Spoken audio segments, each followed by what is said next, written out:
Eh bien, nous recevons ici sur ce plateau Monsieur Aimé Mutombo. Bonjour et bienvenue à vous. Merci beaucoup, Madame Arlette Boutella, pour l'invitation. Plaisir. Et merci également à tous les téléspectateurs de Télé 50, cette chaîne, cette émission qui a vraiment une grande audience.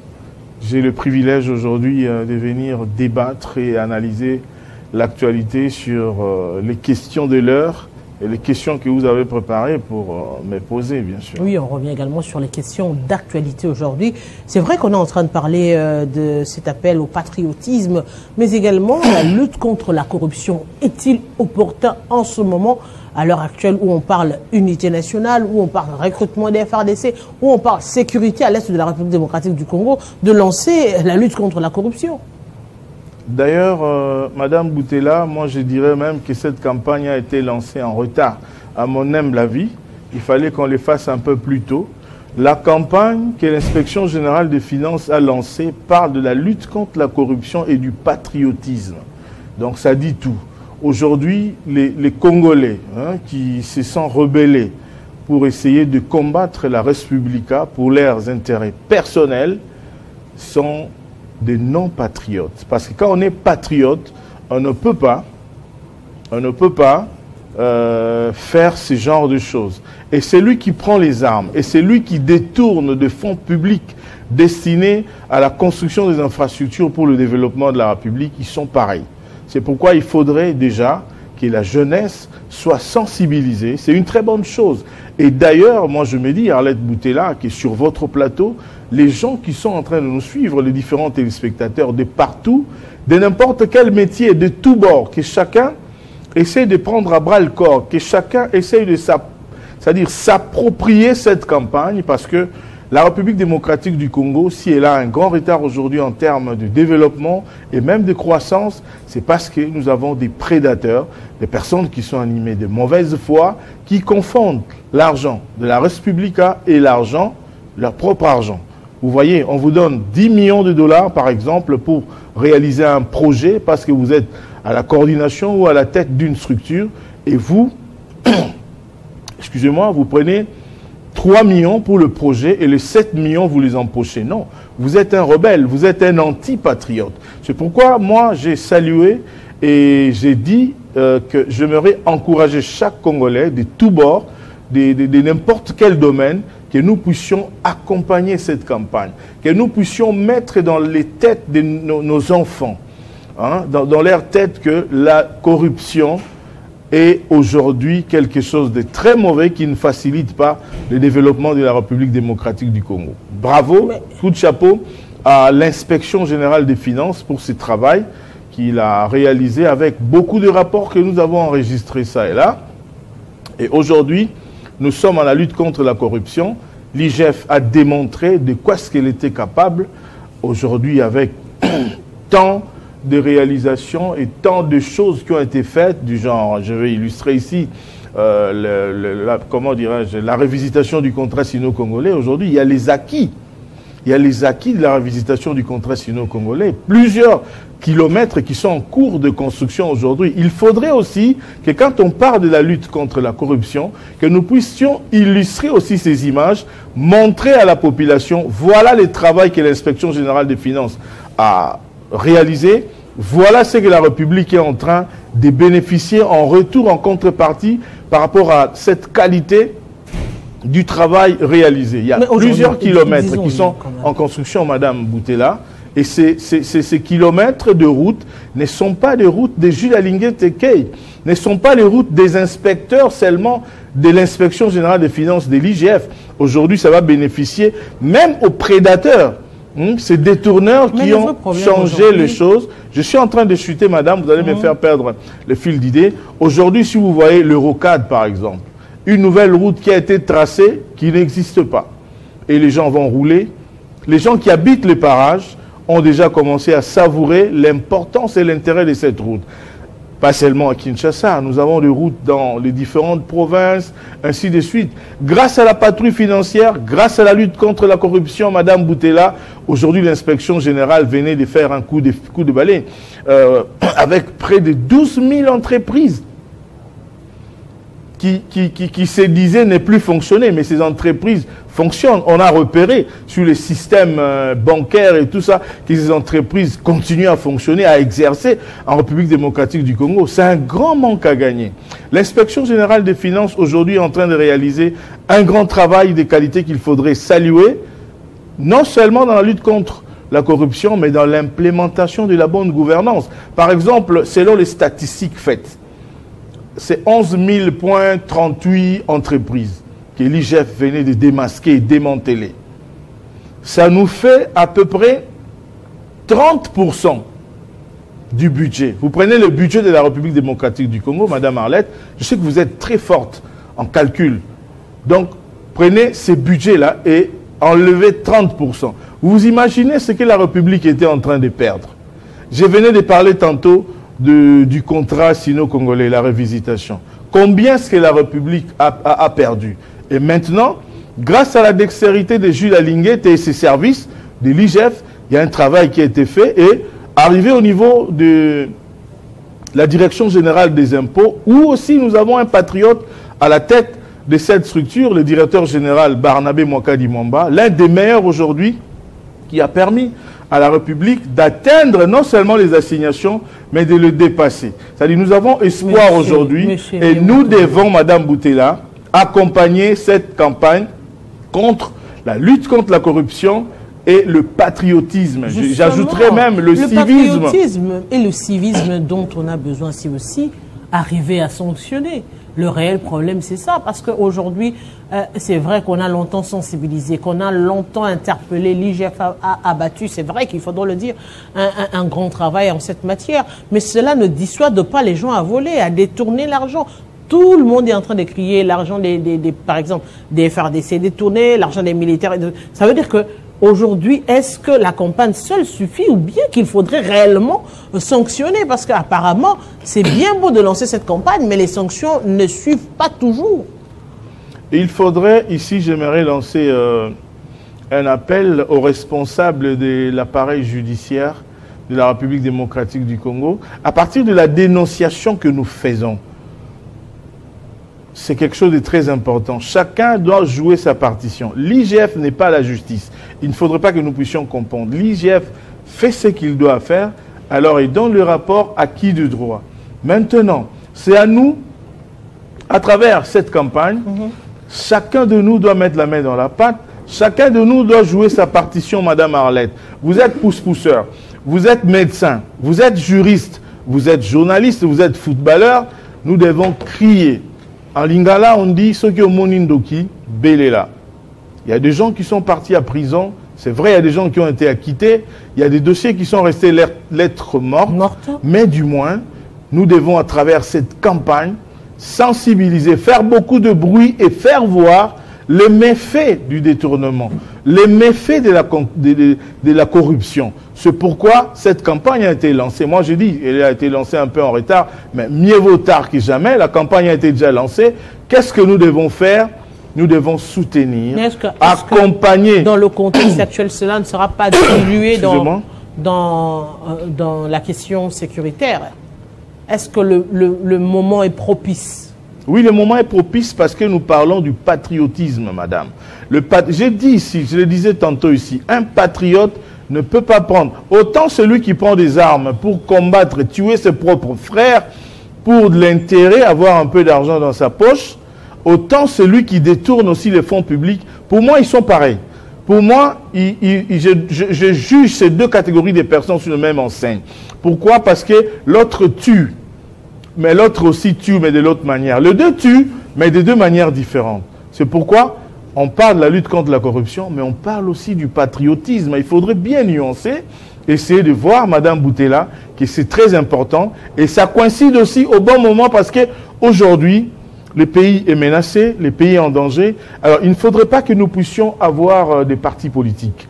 Aujourd'hui, pour moi, Aimé Mutombo, le seul parti politique qui peut exister, pour l'instant, c'est la RDC. RDC, République démocratique du Congo. Que vous soyez de l'opposition, que vous soyez de la majorité, que vous soyez de la société civile, nous devons tous unir nos efforts, regarder sur la même direction prier, accompagner les FARDC parce que c'est très important par rapport à cela. Le chef de l'État a annoncé aujourd'hui, il n'y a pas longtemps, pas aujourd'hui, il n'y a pas longtemps, la création du gouvernement d'union nationale. Le gouvernement d'union nationale que l'opposition a rejeté aujourd'hui. On se dit, finalement, le gouvernement d'union nationale, ce sera composé avec qui et pour quel objectif? Merci. Avant de changer de chapitre, madame, permettez-moi en une minute pour encourager l'inspection générale des finances pour le travail que cette structure est en train de faire. Cette structure existait déjà bien avant, mais avec l'avènement du président actuel, Félix Tshisekedi, nous avons senti aujourd'hui les avantages. Et je promets aux téléspectateurs de les faire vivre dans le tout prochain jour les acquis, c'est-à-dire les avantages de la révisitation du contrat sino-congolais. Kilomètre par kilomètre, ville par ville, province par province, ce qui est en train de se faire aujourd'hui, motif de satisfaction de la population riveraine, éparpillée à travers toute la République démocratique du Congo. Félicitations également au directeur général de la DGI, Barnabé Mwakadi Mwamba, parce qu'aujourd'hui, grâce à sa dextérité, grâce à son patriotisme, la République va bénéficier. Vous savez, on perd 9% de taux du budget avec tous ces désordres qui se font à Goma et à Bukavu. Mais grâce à ce travail conjoint réalisé entre l'IGF et la DGI, nous allons déjà, vous voyez avec des statistiques, comme je vous le disais tantôt, 30%. Alors, c'est quelque chose de bon parce que, vous parlez là tantôt de l'initiative du chef de l'État par rapport au gouvernement, il nous faut de moyens. Il nous faut de gros moyens. Alors, c'est grâce à ce qui est en train de se faire et nous avons déjà espoir que le Congolais ne soit pas désespéré. Il y a quelque chose de bon. L'avenir est très meilleur dans les prochains jours. Donc, c'est quelque chose de bien à saluer. Encourageons ces deux structures, l'IGF et la Direction générale des impôts. Là, je vois l'inspecteur chef des services, Jules Alingue Tekei, qui est vraiment, je salue et j'ai dit tout mon soutien par rapport à cette lutte contre la corruption. Et je profite pour lancer un appel à tous les Congolais et Congolaises d'accompagner cette campagne et d'accompagner également le travail patriotique de Barnabé Mwakadi Mwamba, directeur général de la DGI. Par rapport à votre question que vous venez de poser par rapport au gouvernement, oui, c'est important. C'est important parce que le chef de l'État avait parlé lors de son dernier discours, c'était le 28 janvier, si je ne me trompe, de la réduction du train de vie. Gouvernement d'union nationale, oui. Pour quel objectif? Mais c'est pour une paix durable. Et d'autres éléments qui peuvent venir aussi ensuite. Mais qui sera composé avec qui? Mais avec des Congolais. Les intelligences, on les trouve partout, Madame Boutella. Dans l'opposition, il y a les intelligences. Dans la société civile, il y a des intelligences. Dans l'union sacrée, il y a des intelligences. Au sein des journalistes, la corporation, il y a des intelligences. Au sein des infirmiers, c'est-à-dire, bref, dans la République démocratique du Congo, il y a des compétences, il y a des Congolais qui peuvent aujourd'hui mouiller les maillots pour l'intérêt de la République. Donc, moi je pense, je propose que ce gouvernement doit être la moitié, par rapport à la taille, la moitié du gouvernement actuel. Nous avons 56 ministres, je me trompe, ce gouvernement soumis, 54 ou 56 si je me trompe, 56. On vérifie, on va vérifier directement. Alors, il faudrait qu'on puisse réduire, c'est la proposition d'Aimé Mutombo, ce gouvernement à moitié, avec des caciques de tous bords, question de répondre aux problèmes. Le problème du Congo aujourd'hui, c'est quoi? C'est de récupérer nos terres, occupées illégalement par des Rwandais qui violent notre espace, notre territoire. Ok? Alors, il faudrait que nous puissions avoir des caciques. Il faudrait aussi, Madame Boutella, que le métier du militaire, l'armée, soit vraiment valorisé 10, 15 fois plus qu'elle est aujourd'hui. C'est pourquoi il nous faudrait beaucoup de moyens et ces moyens-là vont passer avec la réduction du train de vie. Vous voyez, un gouvernement de 26 personnes. Et moi, je pense qu'il y a certains ministères qu'on pouvait compresser. L'aménagement du territoire, l'urbanisme et l'habitat, les ITPR. Ces trois ministères peuvent faire un seul ministère. L'affaire sociale, genre et famille. On peut compresser. 54 ministres. 54 ministres. Alors, on peut compresser comme ça. Au lieu de 54, on peut avoir 26 ministères. On peut prendre 3 ministères, on compresse. Question d'avoir des résultats, donner des objectifs précis et concis à ce gouvernement. Il y a des gens qui ont montré l'esprit d'ouverture. Il y a des gens qui ont rejeté. Oui, c'est de leur libre droit. Nous sommes en démocratie. C'est ça aussi l'élégance et la beauté de la démocratie. Aujourd'hui, nous voyons Mme Boutella, les gens s'éparpiller partout à travers la République pour demander aux jeunes de s'enrôler. C'est une bonne chose. Mais la plupart de ces gens, ils étaient où? Avant que le chef de l'État puisse dire qu'il était mécontent. Mais le chef de l'État a exprimé ce sentiment-là. C'est pourquoi ils veulent faire plaisir au chef de l'État et se déplacer. Alors moi, j'aimerais dire ici au chef de l'État, il doit être plus intransigeant qu'avant. Ce n'est pas parce que vous allez aujourd'hui pour mobiliser que vous devez normalement être demain repris dans le gouvernement de la République. Non. Il y a des gens dans ce gouvernement qui doivent quitter le gouvernement.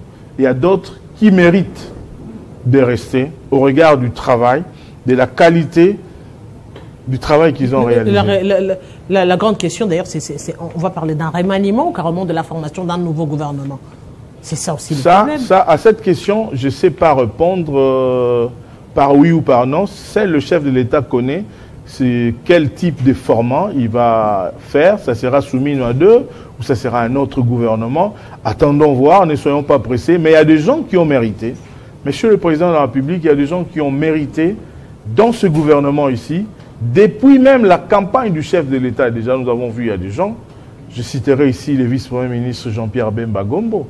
Pendant la campagne électorale, pendant cette période ici, nous voyons comment est-ce qu'il est en train de mouiller le maillot. C'est vraiment quelqu'un qui mérite. Je cite le ministre Patrick Mouyaya Katembo. Patrick Mouyaya Katembo a pris la charge, c'est-à-dire, en tout cas, on l'a chargé plus que même il devait l'être. C'est-à-dire, c'est quelqu'un, coup de chapeau, monsieur le ministre de la Com, Patrick Mouyaya, parce qu'il fait et continue à faire un travail extraordinaire, c'est-à-dire, il est sur tout le front. Et il accompagne tout le front. C'est-à-dire, il a réveillé aujourd'hui le front médiatique avec le poison, le venin rwandais aujourd'hui pour essayer de démystifier. Patrick Mouyaya a permis aujourd'hui à faire voir aux Kinois, aux Congolais et Congolais à travers les différents programmes initiés, non seulement à la radio-télévision nationale, mais même sur d'autres médias, qu'à partir de votre téléphone, vous pouvez jouer ou ne pas jouer au jeu de l'ennemi. Parce que le jeu de l'ennemi, c'est nous diviser davantage. Ici, l'air n'est pas à chercher qui est diable, qui est ange. Mais là, il faudrait le dire, s'il vous plaît. Il faudrait le dire aux membres de l'Union sacrée qui ont pris pour habitude de vouloir diaboliser qui les uns, qui les autres. Oui, j'en viens. Au même moment où le chef de l'État est en train de parler de l'unité, eux se lancent dans un combat acharné contre XY, soit contre Joseph Kabila, soit encore contre Moïse Katumbi. Si hier c'était Moïse Katumbi, aujourd'hui c'est Joseph Kabila. On ne sait pas demain ce sera qui. En même temps, au sein de cette Union sacrée, on sent également qu'il y a cette division où on veut charger. Si ce n'est pas Modeste Batilukwe, bon, on charge Vital Kamerhe et finalement on se dit avant d'en arriver là, unité cohésion dont on recherche. Oui, avant d'en arriver là, je vais chuter avec le dossier Mouyaya pour dire que vraiment ce monsieur m'a vraiment épaté. Je l'ai dit sans sentiment, sans complaisance. Aujourd'hui, vous pouvez ne pas aimer le ministre Mouyaya, mais accepter quand même le travail que ce monsieur est en train de réaliser.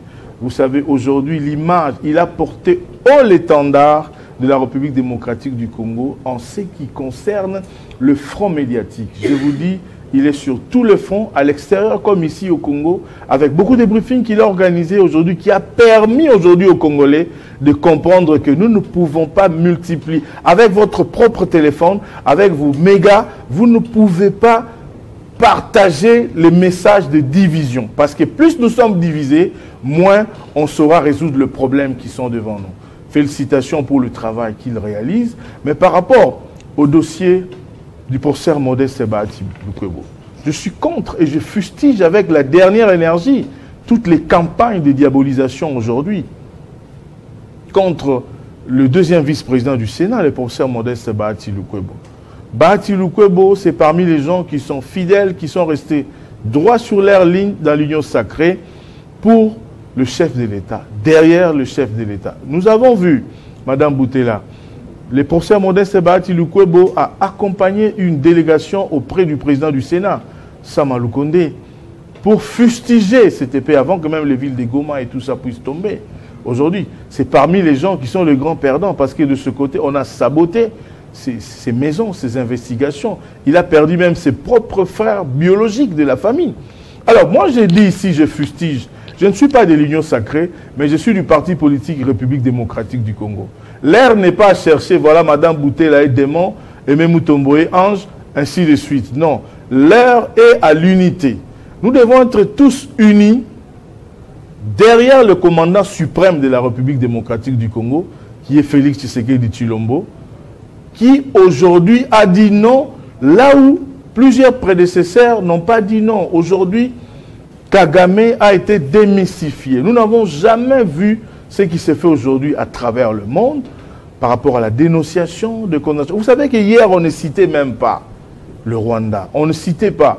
Mais aujourd'hui, nous sommes arrivés à un stade où il faudrait saluer les avancées. Moi, je demande ici, je lance un appel, non seulement aux membres de l'Union sacrée, Madame Boutela, aux membres de l'opposition, aux membres de la société civile, aux aînés, aux frères et jeunes, même aux vieux. Nous devons défendre le Congo. Il s'agit ici de la patrie. Il ne faudrait pas... Je suis en train... Vous allez me faire perdre le fil d'idée, madame. Oui. Je disais ceci. L'heure n'est pas à chercher qui est diable et qui est démon. Quand la case brûle, la première des choses, on doit chercher chacun un seau d'eau pour éteindre le feu. Mais ce n'est pas avant, pendant que le feu est en train de s'allumer, pour dire qui avait laissé la bougie là-bas. Non. C'est ce que nous devons faire. Nous devons nous unir, unir nos intelligences, mettre nos égos de côté. La main tendue du chef de l'État est une main sincère. Je regrette de voir des gens qui sont aujourd'hui en train de rejeter cette main tendue, qui est pour l'intérêt de la République démocratique du Congo. 30 ans c'est trop, 30 ans ça suffit. Il faudrait que nous puissions unir nos efforts pour essayer de corriger les choses. Et je décourage ici, par la même occasion, Madame Boutela, les personnes qui sont en train de monter cette campagne de toutes pièces contre le professeur Modeste Bahati Lukwebo, pourquoi pas le président Vital Kamerhe. Le chef de l'État a besoin de tout ce monde. Aujourd'hui, si nous voulons citer les grands ténors de deux partis qui sont en guerre aujourd'hui, c'est le professeur Bahati Lukwebo, c'est le professeur Vital Kamerhe. Moi, je ne suis pas de ceux qui regardent les choses de cette manière pour essayer de séparer les gens. Non. En ce moment, nous n'avons pas besoin de discours séparatistes. Nous avons besoin de l'unité. Qui dit unité, madame, il y a un prix à payer pour l'unité. C'est de mettre les égos des uns et des autres de côté. Bahati Lukwebo, c'est un collaborateur du chef de l'État. Il a contribué pour cette majorité qui est aujourd'hui au Parlement. Et d'ailleurs, c'est parmi les premières personnes qui ont adhéré à l'Union sacrée, qui ont cru en Félix Tshisekedi. À cette époque, il n'était pas sorcier. Mais ce n'est pas en cette période qu'on cherchera à le mettre de côté, essayer de le mettre en désharmonie avec le président de la République. Ce n'est pas une très bonne chose. Monsieur. Nous avons besoin de l'unité. Nous avons besoin de l'unité. Et ici, j'aimerais saluer alors les efforts des uns et des autres, surtout des hommes de Dieu aujourd'hui, parce que cette guerre, Patrick Mouyaya l'a dit, et moi je le dis aussi, que sur tout le front. Le front diplomatique, le front de l'armée, le front spirituel aussi, parce que nous devons aussi prier, parce que vous savez, la guerre, normalement, elle est physique, comme nous voyons comme ça, mais au niveau où il y a beaucoup de sang qui coule, et après, il y a l'aspect spirituel qui entre aujourd'hui. J'encourage tous les hommes de Dieu. Vous êtes tellement nombreux, et les personnes qui ont organisé des prières. Ici, j'ai vu la gouverneure de la province du Lualaba, Madame Fifi Masuka Saini, qui a organisé 3 jours de prières. Félicitations, Maman Fifi Masuka, pour ce que vous avez fait. Et d'autres gouverneurs aussi qui ont emboîté les pas pour tout ce qu'ils sont en train de faire aujourd'hui. Nous devons nous unir. Le seul message, en partant d'ici, de ce plateau, le seul message que je vais lancer, et à l'opposition, à la majorité et à la société civile, de mettre nos égos de côté. Je suis votre petit frère, je suis votre grand frère, je suis votre ami. Je suis ami à certains qui nous suivent, petit pour certains, enfant pour d'autres. Je vous lance vraiment un message. L'heure n'est pas de mettre nos égos et nos querelles sur la table. L'heure, c'est de mettre tout de côté. Soyons unis derrière le FARDC, derrière le commandant suprême chef de l'État, qui a un seul souci, c'est d'accorder à la République démocratique du Congo une paix durable et une paix définitive. Enfin, on va tourner cette page, 30 ans, et puis on va regarder en face pour corriger les erreurs, enfin, qu'aujourd'hui, nos frères et sœurs qui sont de l'autre partie... Monsieur Mutombo, je vous dis grand merci. Apparemment, paix. Vous n'avez pas envie de finir. Je n'ai pas envie de finir, donc madame, vous savez merci que... parce qu'on doit recevoir également un deuxième invité. C'est un réel plaisir de vous avoir ici sur ce plateau et on a évoqué notamment la lutte contre la corruption et l'appel au patriotisme, cette campagne lancée par la chef du gouvernement et conduite également par l'IGF, mais aussi la création du gouvernement d'union nationale. Merci. Et avec vous, on va continuer cette fois-ci pour revenir sur cette question de l'Union Sacrée Niolouk.